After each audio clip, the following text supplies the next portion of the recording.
Cobh is a great place. It's a fantastic town.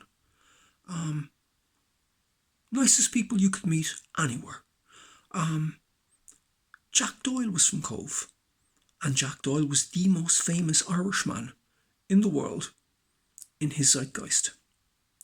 The Ellis clan, they're my cousins. Stalwarts of Cobh. My grandaunt, Beppy O'Leary, was the matriarch of the Ellis clan. The Ellis clan and the O'Leary clan are inextricably linked. Cobh was the last point of departure for the Titanic. When the Titanic left to go to America on the 11th of April 1912, left from Cobh. When I was playing with Tomasz Stanko, we decided that we were going to play a duo concert together. And me on guitar and Thomas on trumpet. And I managed to arrange a gig in the Titanic Bar in Cobh. Now, the Titanic Bar was literally where the Titanic was birthed before it departed for America. And so Thomas came to my house and we had a cup of tea. And then myself and Tomasz Stanko drove down, got the ferry to Cobh and went into the Titanic Bar.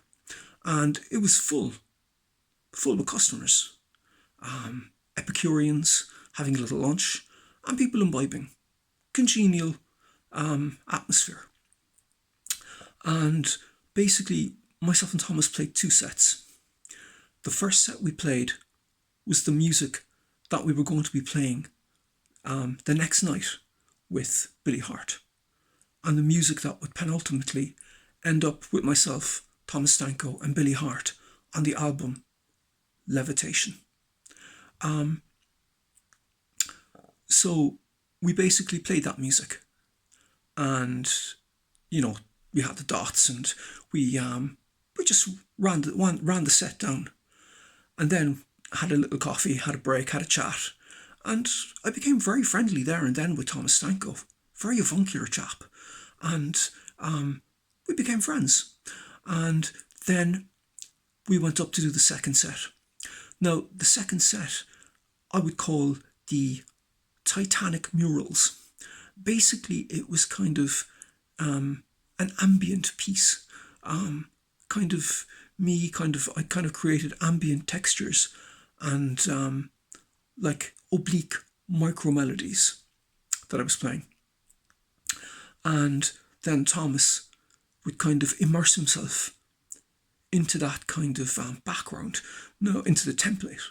Now, the thing is, Thomas was in a band in the 80s and early 90s called Free Electronic. So they actually did kind of ambient stuff like that, and not too far away from that. So Thomas was kind of experienced doing this, and he could do it without any effects. He didn't need effects. He could make it all happen himself. And so we basically, it encompassed the whole, or encapsulated the whole second set. And I was again kind of creating kind of, ambient textures, delays, modulations, and this kind of stuff. And then he was able to kind of immerse himself seamlessly into this, and like he would kind of create delay type sounds and even Doppler type sounds walking around the stage area. And it was actually incredible. And it had a bit of an effect on the audience. I mean, it was rapturous applause when we finished. But we did use elements of that in our live performance. Just not the whole piece, but just elements of it. But this was the premiere performance of the Titanic Murals. Just a kind of an ambient, kind of textural little soundscape that I kind of had these kind of parameters and structures that I was using to kind of conjure. And then like Tomasz Stanko would kind of find his way in. And it was actually, quite a fantastic piece. But it was incredible to play in Cobh, in the Titanic Bar, in duo with Tomasz Stanko. And we were playing, and the silhouette of the ships were passing by. And all you could see was just the light penetrating the fog. It was quite amazing and very, very atmospheric. Thank you very much for listening.